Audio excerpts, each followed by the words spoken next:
সেই দিনটার কথা মনে আছে যেদিন সেই জিনিসটা পেয়েছিলেন যেটা পাওয়ার জন্যে মাসের পর মাস স্বপ্ন দেখেছিলেন? হতে পারে নতুন একটা ফোন, হতে পারে চাকরির অফার লেটার, কিংবা কারো হ্যাঁ, সেই মুহূর্তটা যা হৃদয়ে ঝড় তুলে দিয়েছিল, চোখে আলো আর মনে হয়েছিল ব্যাস এইবার জীবন সেট।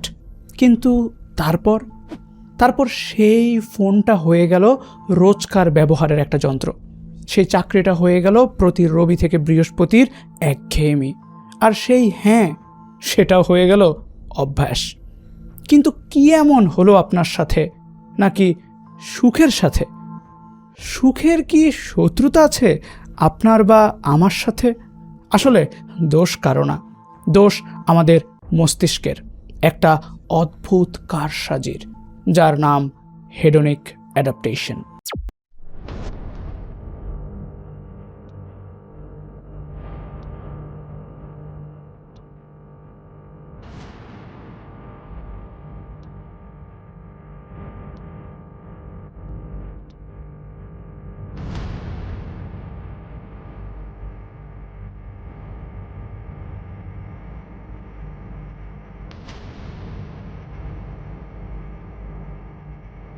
হেডোনিক অ্যাডাপ্টেশন হলো মানুষের সুখের থার্মোস্টেট।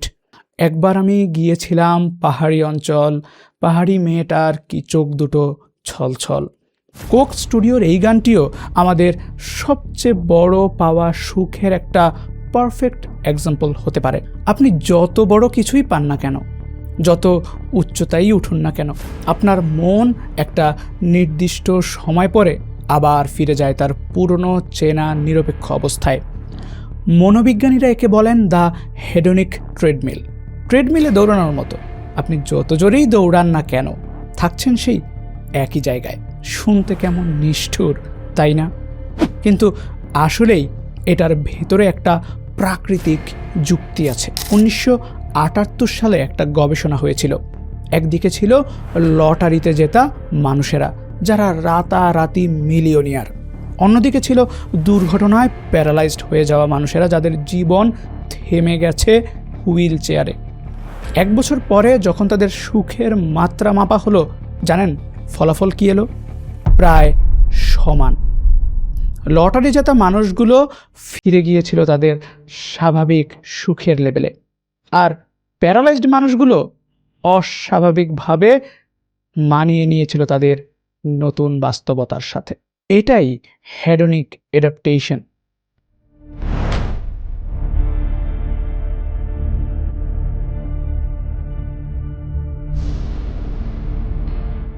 সুখ কিংবা দুঃখ কোনোটাই চিরস্থায়ী না। আমরা মানিয়েই নেই, খাপ খাইয়ে নেই এবং ফিরে যাই আমাদের বেজ লাইনে। এখন প্রশ্ন হলো কেন? কারণটা লুকিয়ে আছে বিবর্তনে। আমাদের পূর্বপুরুষরা বেঁচে থাকতো বনে জঙ্গলে। তাদের কাজ ছিল বেঁচে থাকা, খাবার খুঁজে বের করা, বংশ বিস্তার করা। এখন ধরুন তারা একদিন একটা বিশাল ফলের গাছ পেল, পেট ভরে খেলো, খুশিও হলো।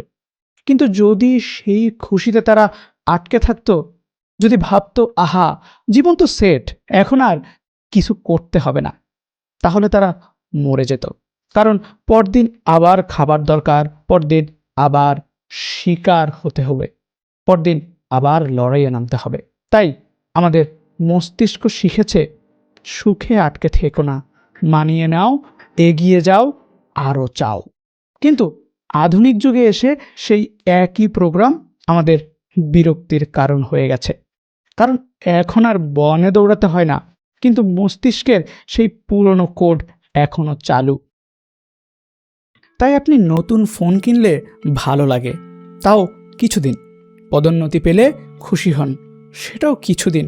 তারপর আবার মনে হয় আরও কিছু যদি পেতাম, এবং আপনি আবার দৌড়াতে থাকেন, ঠিক ট্রেডমিলে। এই যে অন্তহীন দৌড়, এটাই আধুনিক মানুষের অভিশাপ। এবং সমস্যা এখানেই শেষ না। আমরা আসলে কি খুঁজছি? সুখ নাকি সুখের প্রতিশ্রুতি? সমাজ আমাদের শিখিয়েছে সুখ একটা গন্তব্য, ওটা হলে সুখী হব, কিন্তু সেই জায়গায় পৌঁছালে দেখি আরেকটা নতুন গন্তব্য সামনে দাঁড়িয়ে গেছে। এটা অনেকটা দিগন্তের মতো, যত এগোবেন ততই দূরে সরে যাবে এবং বাজার ব্যবস্থা এই দুর্বলতাকে কাজে লাগায়। বিজ্ঞাপনগুলো প্রতিশ্রুতি দেয় এটা কিনলে সুখী হবেন। আমরা জানি 3 মাস পরে ফোনটা পুরনো হবে, তবুও কিনি, কারণ আমরা জিনিস না, সেই ক্ষণিকের আশার অনুভূতিটা কিনি। এটাই হেডনিক অ্যাডাপ্টেশনের সবচেয়ে নিষ্ঠুর দিক। এটা শুধু সুখকে ম্লান করে না, মানুষের আশাকেও ক্লান্ত করে। এখন আপনি হয়তো ভাবছেন, তাহলে কি আমরা কখনোই খুশি থাকতে পারবো না? পারবেন, কিন্তু একটু ভিন্নভাবে।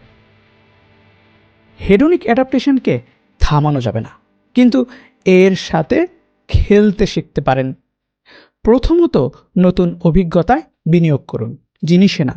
ভ্রমণ, কনসার্ট, বন্ধুদের সাথে সময়, এগুলো থেকে পাওয়া সুখ বেশি দিন থাকে, কারণ স্মৃতি মানিয়ে নেয় না।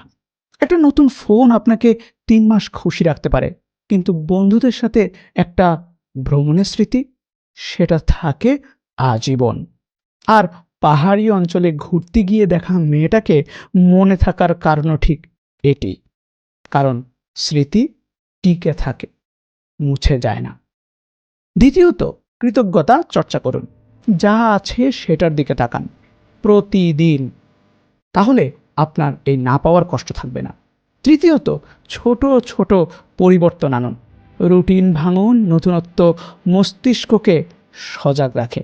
এবং সবশেষে মেনে নিন, হ্যাঁ, সুখ সাময়িক, এটাই সুখের সৌন্দর্য। একটা জাপানি দর্শন আছে, মোনো নো অ্যাওয়ে, জিনিসের ক্ষণস্থায়িত্বের প্রতি কোমল দুঃখবোধ। চেরি ফুল ফোটে, সুন্দর হয়, তারপর ঝরে যায়। ঠিক এই ঝরে যাওয়াটাই তাকে এত সুন্দর করে তোলে। সুখও তাই। আপনি যখন বুঝবেন যে সুখ টেকে না, তখনই শিখবেন সুখকে অনুভব করতে, পুরোটা গভীরভাবে সেই মুহূর্তে, কারণ এই মুহূর্তটাই সব। আর হেডনিক অ্যাডাপ্টেশন সেটা শত্রু না, সেটা শিক্ষক, যে আপনাকে শেখায় সুখ পাওয়ার মধ্যে নয়, সুখ থাকে অনুভব করার মধ্যে।